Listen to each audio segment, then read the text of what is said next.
আসসালামু আলাইকুম রহমতুল্লাহি ওবরকাতুহ। সম্মানিত দর্শক, বাংলাদেশের রাজনীতিতে ইদানিংকালে জনাব ইলন মাস্কের নাম খুব জোরে সোরে আলোচিত হচ্ছে। আপনারা জানেন যে এই মুহূর্তে পৃথিবীর সবচেয়ে ধনী ব্যক্তি মিস্টার মাস্ক মার্কিন রাজনীতিতে অনুপ্রবেশ করেছেন। আমি এখানে অনেকটা ইচ্ছে করে অনুপ্রবেশের কথা বললাম। এর কারণ হলো আমেরিকার রাজনীতিতে যারা সম্পৃক্ত দুটো দল, ডেমোক্র্যাট এবং রিপাবলিকান, তাদের সকলেরই রয়েছে দীর্ঘ রাজনৈতিক ইতিহাস। এমনকি মিস্টার ডোনাল্ড ট্রাম্প কিংবা এর আগে মিস্টার জেরাল্ড ফোর্ড, যারাই এই ব্রিটিশ রাজনীতিতে এসেছেন কিংবা আমেরিকান রাজনীতিতে এসেছেন, ব্যবসায়িক কমিউনিটি থেকে তারাও দীর্ঘদিন রাজনীতির সঙ্গে সম্পৃক্ত ছিলেন। এমনকি মিস্টার রোনাল্ড রিগানের মতো বা আর্নেস্ট শোয়ার্জ কপের মতো যে সকল নেতা সেখানে এসেছেন, তারাও দীর্ঘদিন রাজনীতি করে তারপর সেখানে এসেছেন। উড়ে এসে হঠাৎ করে জুড়ে কেউ বসেননি।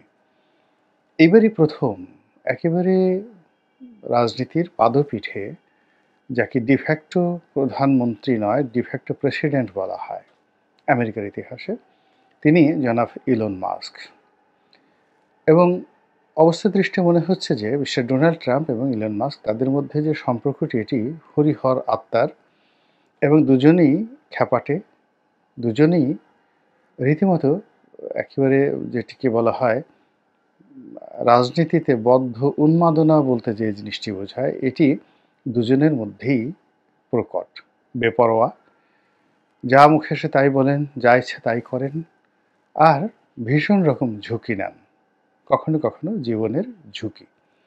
তো এই দুজন মানুষ এখন মার্কিন রাজনীতির সবচেয়ে ক্ষমতাধর ব্যক্তি হয়ে সারা পৃথিবীতে রীতিমতো একটি আতঙ্কের জন্ম দিয়েছেন। এবং সেই আতঙ্ক থেকে আমরা যারা বাংলাদেশের লোকজন, আমরাও কিন্তু ব্যতিক্রম নই।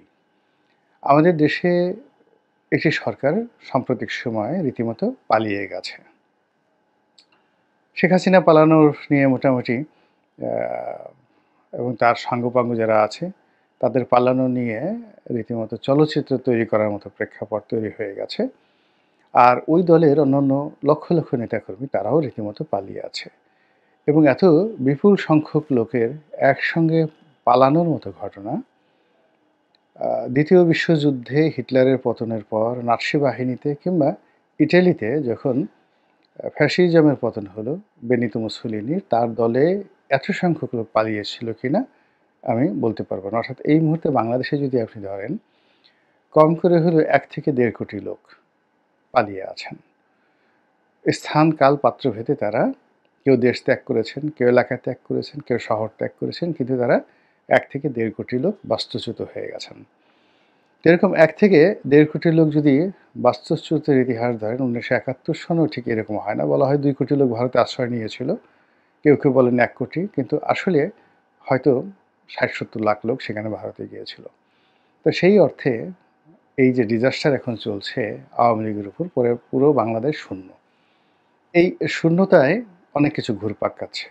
শূন্যতা তৈরি হয়েছে অর্থনীতিতে, শূন্যতা তৈরি হয়েছে রাজনীতিতে, চলচ্চিত্রে, নাটক, সিনেমায়, আরও অনেক জায়গাতে। আওয়ামী লীগের অনেক সুন্দর সুন্দর নায়িকা ছিল, অনেক সুন্দরী বা সুন্দর গায়ক গায়িকা ছিলেন। তারপর খুব একেবারে 5 স্টার মানের তারকা ব্যবসায়ী নেতা ছিলেন, আরও অনেক। সবাই পলাতক।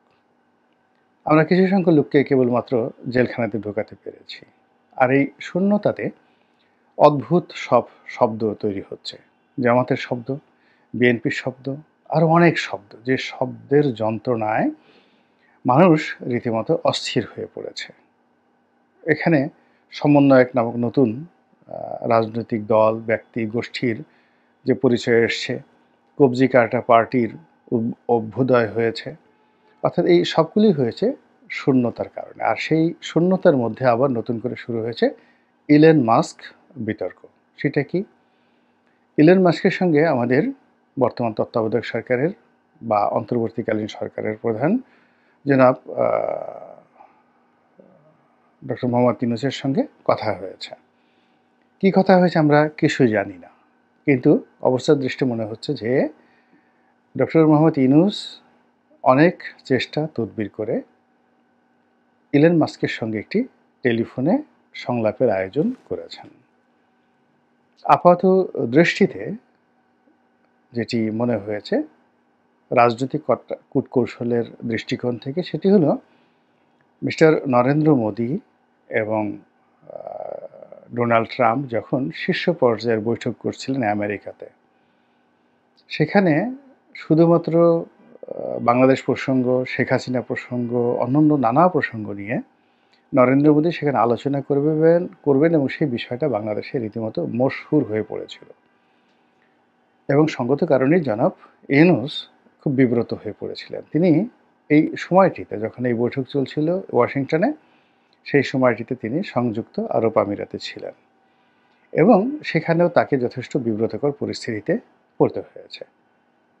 শত শত ডেলিগেটস, যারা বিদেশি রাষ্ট্রপ্রধান, সরকার প্রধান, তাদের উপস্থিতিতে ডায়াসে বসিয়ে, মঞ্চে বসিয়ে তাকে যে ধরনের বিব্রতকর প্রশ্ন করা হচ্ছিল এবং তিনি স্মার্টলি সেই প্রশ্নগুলো উত্তর না দিয়ে অনেকটা শিশুসুলভ, যাকে বলা হয় শিশুসুলভ সরল স্বগোক্তি বললেও ভুল হবে, তার চেয়েও আরও অনেক কিছু সেইভাবে তিনি বলার চেষ্টা করছিলেন যে না, আমি তো এখানে আসতে চাইনি, আমার কোনো আসার ইচ্ছা ছিল না, প্রস্তুতি ছিল না, ওরাই আমাকে ডেকেছে, ওরাই আমাকে বলেছে, ওরা আমাকে ধরে নিয়েছে, ইত্যাদি নানা রকম কথাবার্তা তিনি বলে মোটামুটি উপস্থিত যারা লোকজন ছিলেন তার সম্পর্কে তাদের যে ধারণা ছিল সেই ধারণা তিনি রীতিমতো পাল্টে দিয়েছেন। ১। ২ নম্বর হলো যে যেখানে আমরা এতকাল তাকে জানি যে তিনি অনেক বড়, এই বিশ্ব ব্রহ্মাণ্ডে যত মানুষ রয়েছে সেই মানুষের মধ্যে ডক্টর মোহাম্মদ ইউনূসের চাইতে জ্ঞানে গুণে অন্য কোনো বড় মানুষ নেই বলেই ইউনূস সেন্টার থেকে ইতিপূর্বে প্রচার করা হয়েছিল এবং আমরা ভেতো বাঙালি, আমরা সেই বিষয়গুলো বিশ্বাস করেছিলাম। তো সেখানে বিল গেটস, ইলন মাস্ক, এদের মতো লোকের সঙ্গে তার পরিচয় থাকবে, বন্ধুত্ব থাকবে, এটা তো আমরা কল্পনাই করতে পারি না। এগুলো অনেক ছোট স্তরের বিষয়।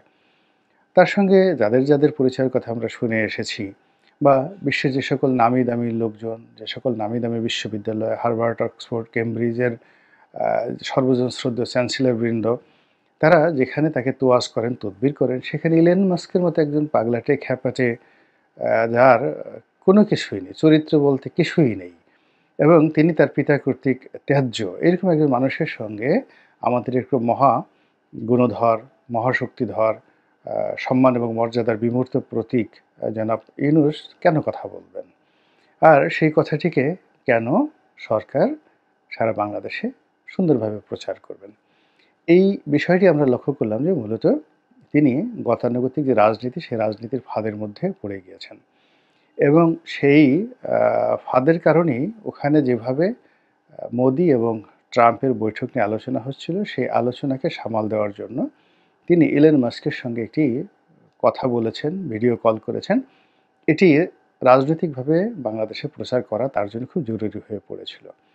এবং আরও অবাক করা বিষয় হলো, এই বিষয়টি আবার বিদেশের একজন ইউটিউবার আছেন, তিনি এটির গোমর ফাঁস করে দিয়েছেন।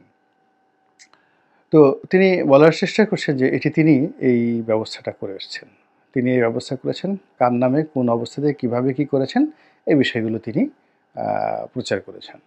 আবার অন্যদিকে বিএনপির একজন নেতা, যিনি এই সরকার আমলে রাষ্ট্রদূত হিসেবে নিয়োগ লাভ করেছেন, বর্তমানে নাকি মেক্সিকোতে রয়েছেন, মিস্টার মুশফিক ফজল আনসারী। তো তার যারা সমর্থক, তারা আবার বলার চেষ্টা করছেন যে মিস্টার আনসারী এই কাজটি করে দিয়েছেন। তো এগুলো নিয়ে নানা রকম জটিলতা তৈরি হয়েছে। এর কারণ হলো, যদি ডক্টর মোহাম্মদ ইউনূসের নিজস্ব চেষ্টা এবং তদবির এটা না হয়ে থাকে, এটি তার ব্যর্থতা। ২ নম্বর হলো, একজন ইউটিউবার তাকে এটা ব্যবস্থা করে দিয়েছে, সেটি সত্য, নাকি বিএনপির নেতা এটি করে দিয়েছে সেটি সত্য। আর যদি বিএনপির নেতা করে থাকেন, তাহলে বিএনপির সঙ্গে সেই নেতার সম্পর্কর ১২টা বাজবে। ১২টা বাজবে এই কারণ হলো যে বিএনপি এখন কোনো অবস্থাতেই ডক্টর মোহাম্মদ ইউনূসের যে মান, শান, মর্যাদা, এটা বাড়ুক এবং সেই বাড়ার ক্ষেত্রে বিএনপির যারা লোকজন তার তল্পি বাহক হিসেবে কাজ করুক, এটা বিএনপি এই মুহূর্তে চাচ্ছে না। হয়তো ৬-৭ মাস আগে এরকম যদি হতো, তাহলে সেই বিএনপির নেতার সমস্যা হতো না, কিন্তু এখন সেটি সমস্যা। তো এগুলো নিয়ে নানা রকম হিসাব হচ্ছে যে এই কাজ কেন করার দরকার ছিল, সেই কেনর জবাবে এক পক্ষ বলার চেষ্টা করছে যে তিনি মূলত তার যে একটা স্যাটেলাইট কোম্পানি আছে ইন্টারনেট প্রদান করে, সেই ইন্টারনেট সেবা এবং পরিষেবা বাংলাদেশে আনতে চাচ্ছেন। এটি খুবই ব্যয়বহুল, যদিও যারা খুব ওয়াইড রেঞ্জে ব্যাপক হারে ব্যবহার করেন ইন্টারনেট তাদের জন্য এটা খুব জরুরি। কিন্তু আমাদের দেশে এটি এখনও অপরিহার্য নয়। এর কারণ হলো আমাদের দেশে দুর্গম এলাকা ওরকম নেই যেখানে স্যাটেলাইট সার্ভিস দরকার হয়। তারপর হলো এটি সেট আপ করার জন্য যে ধরনের অর্থ দরকার, একটা সিঙ্গেল ইউনিট একটা অফিসে একটা সেট আপ করবে, তার জন্য আমাদের এখানে ছোট ছোট ম্যাক্সিমাম যে অফিসগুলো রয়েছে সেই অফিসে যেখানে কানেকশন চার্জ ১,০০০ টাকাও কেউ দিতে চায় না, সেখানে ৫০,০০০ টাকা কানেকশন চার্জ দিয়ে মাসে ২০,০০০ টাকা ইন্টারনেট মিনিমাম ফি দিয়ে নেওয়ার মতো গ্রাহক আমাদের দেশে খুব অল্প আছে, এমনকি সরকারি অফিসগুলোতে নাই। আমাদের যারা লোকজন ব্যবহার করে, খুব অল্প ডাটা ব্যবহার করে, এরা কেউ ফেসবুক করে, কেউ ইউটিউব করে, খুব অল্প ডাটা ব্যবহার করে। ঠিক আছে, এটা ইলন মাস্ক খুব ভালো করে বুঝেন যে বাংলাদেশে টেলিফোনের ডেনসিটি আছে কিন্তু ট্রানজ্যাকশন ভারতের মতো নয় বা অন্য কোনো দেশের মতো নয়। তো ফলে এখানে তার ব্যবসা বাণিজ্যের যে পরিণতি বা পরিধি এটা যে নেই এটা তিনি খুব ভালো করে জানেন, এবং সেই বিষয়গুলো নিয়ে যদি কথা হয়ে থাকে ডক্টর মোহাম্মদ ইউনূসের সঙ্গে তার কথা হয়ে থাকে, অর্থাৎ ইউনূস সাহেব যদি বলেন যে আপনার ওই স্যাটেলাইট কোম্পানির আমরা বাংলাদেশে আনবো এবং আমরা এখন যে স্যাটেলাইট ব্যবহার করছি এবং যে মানে সাবমেরিন কেবলের মাধ্যমে আমরা যে ডাটাগুলো আনছি এগুলো আমরা বাদ দেব, তাহলে এই সাবমেরিন কেবলের মাধ্যমে যে ডাটা আমদানি করা হচ্ছে এখানে কি পরিমাণ অর্থ বিনিয়োগ রয়েছে আপনারা হয়তো অনেকেই জানেন না। এখন এই বিনিয়োগটা বাদ দিয়ে মিস্টার মাস্কের সাথে আমাদের যে অর্থনৈতিক লেনদেন এটা কোনো অবস্থাতে ভায়াবল নয়, নাম্বার ওয়ান। নাম্বার টু হলো এখানে অনেকগুলো টেকনিক্যাল বিষয় রয়েছে, এই টেকনিক্যাল বিষয়গুলোর সঙ্গে সঙ্গে ফাইন্যান্সিয়াল ক্যালকুলেশন। মিস্টার মাস্ক যে কাজটি ডক্টর মোহাম্মদ ইউনূসের কাছে জানতে চাইবেন বিষয়টি, সেটা হলো আচ্ছা ঠিক আছে আপনি কত ব্যান্ডউইথ নেবেন, কী পরিমাণ টাকা দিবেন, আমার এখানে মিনিমাম এত লাগবে, এই লাগবে, তো আপনার কনজিউম কত, এরকম ৩-৪টি প্রশ্ন তিনি অবশ্যই করবেন যদি এই বিষয়ে আলোচনা হয়ে থাকে। এবং অবশ্যই এই সকল বিষয়ে ডক্টর মোহাম্মদ ইউনূসের যে তথ্য এবং উপাত্ত এই মুহূর্তে তার কাছে রেডি ছিল না। আর বিদেশিরা যখনই কোনো একটা বিষয়ে কথাবার্তা বলে, বিশেষ করে ইলন মাস্কের মতো বা ডোনাল্ড ট্রাম্পের মতো যারা বদমেজাজি লোক, তারা অনেক সময় মেজাজ হারিয়ে ফেলে, হারিয়ে ফেলে, এবং ইউরোপ আমেরিকাতে যখনই কেউ মেজাজ একটু হারিয়ে ফেলে, অসামঞ্জস্যকর হয়ে যায়, তখন তারা এটি খুব বাজে শব্দ উচ্চারণ করে, খুবই বাজে শব্দ উচ্চারণ করে, এটি ওদের দেশের ডাল ভাতের মতো। এখন এটি নিয়ে দেখা গেল যে সামাজিক মাধ্যমে সেই নানা রকম টিটকারি চলছে। এর কারণ হলো কেউ বলার চেষ্টা করছেন যে যখন তিনি ইলন মাস্কের সঙ্গে কথা বলছিলেন হঠাৎ করে তার মুখ কালো হয়ে যায়, অর্থাৎ ডক্টর মোহাম্মদ ইউনূসের মুখ কালো হয়ে যায়।